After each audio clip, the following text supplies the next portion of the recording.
Hello everyone, welcome back to my YouTube channel and a video dedicated to workwear. This is a question I get asked about all the time, and I realize it's such a big topic for those people who are going out to an office, to a place of work. You want to look formal, a bit more formal and put together. So what I've done is created a workwear do's and don'ts video for you, just to give a breakdown of what I personally don't think maybe looks as professional or as polished or put together, or maybe just doesn't work as much in a workwear setting. And hopefully that'll just make it easier when you come to your wardrobe in the morning and you're faced by a myriad of clothes. You think, what on earth can I wear today? Hopefully this video will kind of stick in your mind.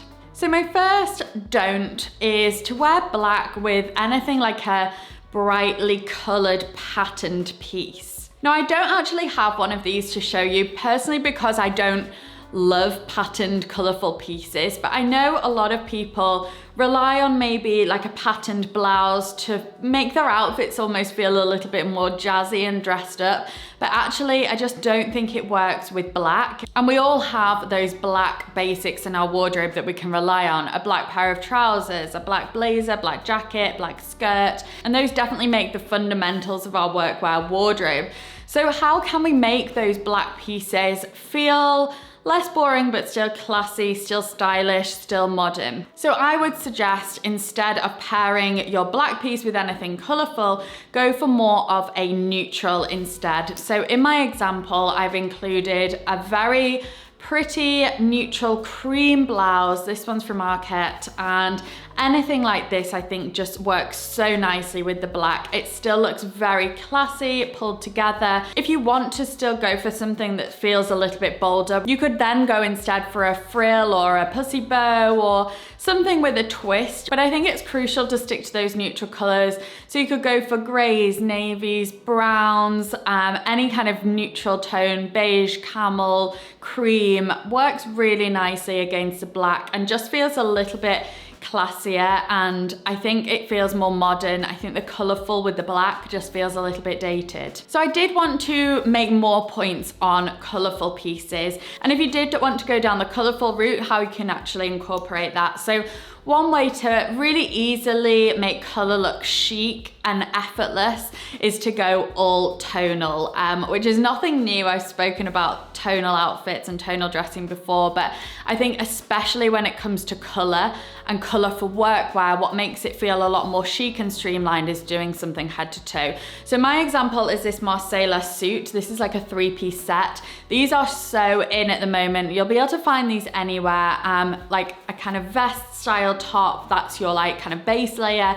Then over the top, you've got the blazer and some wide leg trousers, or you could just do it as a suit. Maybe go for something like a white t-shirt underneath, or just a very simple white blouse just to keep it still feeling very tonal. But also you can do different colors together. You could do maybe like a pink with a burgundy, something in the same family basically, or like a pale blue with a darker blue, maybe some slightly different green tones together. But I think as long as it's within that same group of colors, it feels very streamlined and chic. And then another do point is to pair your block colors or colorful pieces more with some neutral tones. So this goes back to my first point where I said don't pair those colorful pieces with black, because it just sort of, I find that black sucks the life out of color sometimes. So instead go for your colorful, brighter pieces, or even your patterned pieces with more neutral pieces, or basically anything neutral that's not black. So you could go for gray, you could go for this kind of tone I've got on now, like a very subtle green,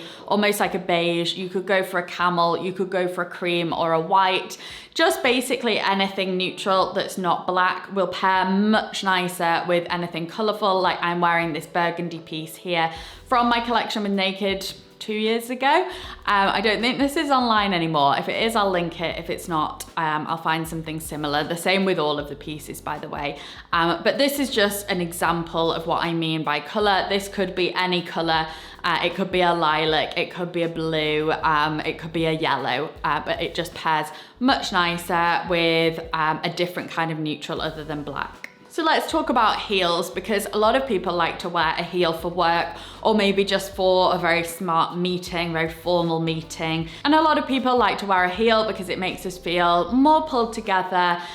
It just gives you that confidence, I find, when you wear a heel. However, I would really avoid anything too vertiginous and too high, just because, well, one, I actually feel like a really high heel doesn't look very professional. It looks a little bit night out. Another reason it doesn't look professional is because a really high heel is much harder to walk in. There's much more risk involved with a very high heel. And although it can look chic, I just think stumbling around in a massive heel just doesn't work and is just too over the top. So instead, always go for a lower heel when it comes to work. I personally just think it looks way more chic anyway.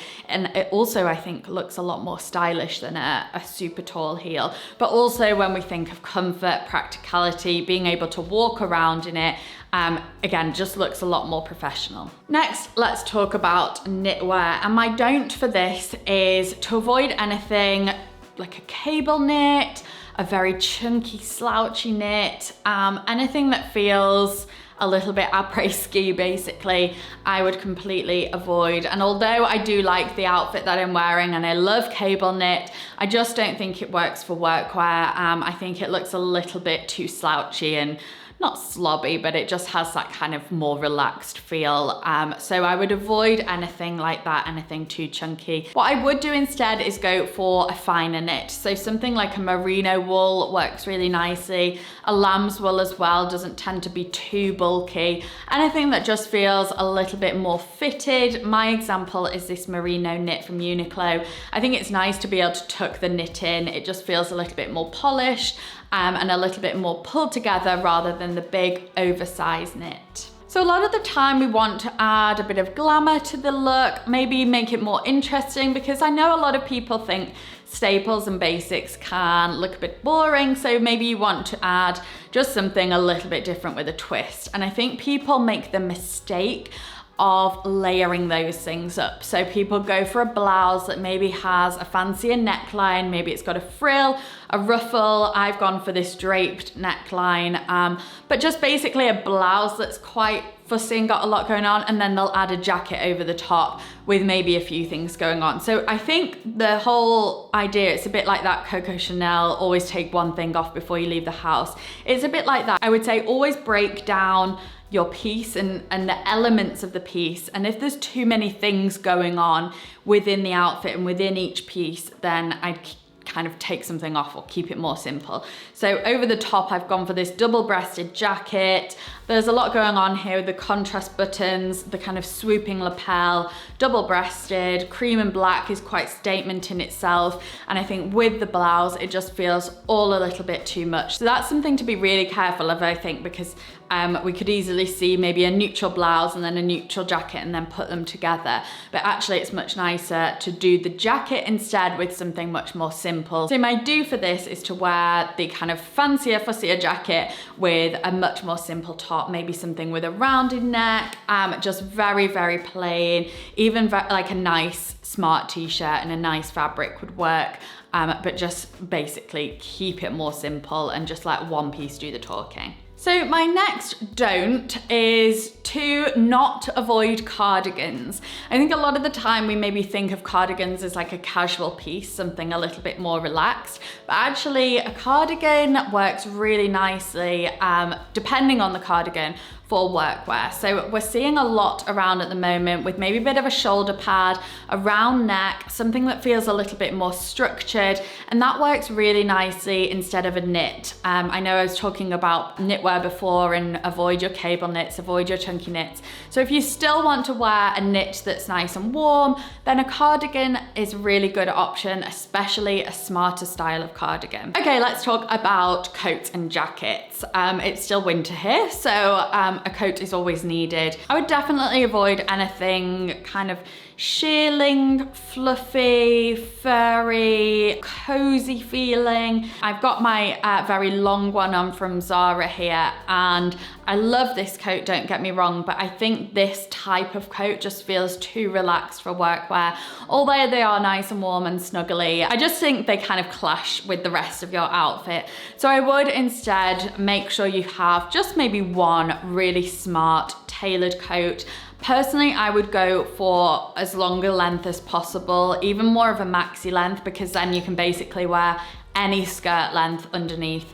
This is my COS one. I'll try and find something similar because this one's sold out, but I definitely think a very smart tailored coat in a color that you know will work for you. It might be gray, it might be navy, black, camel, something that's very versatile is a definite do. My final don't lends itself a little bit more to summer dressing and warmer weather because I am praying it happens soon.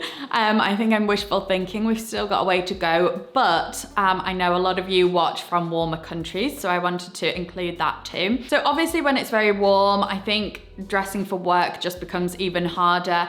I love a shirt dress or just a very smart dress. It could maybe be sleeveless but still have structure to it. I've just gone for this Karen Millen one with the pleated. I think as long as you've got that longer length and maybe a high neckline, I think it's gonna work. However, what I would definitely not do is go for an open toe shoe. Unfortunately, I just don't think they work for workwear, too casual, and I just think they just don't necessarily go with a more structured piece in general.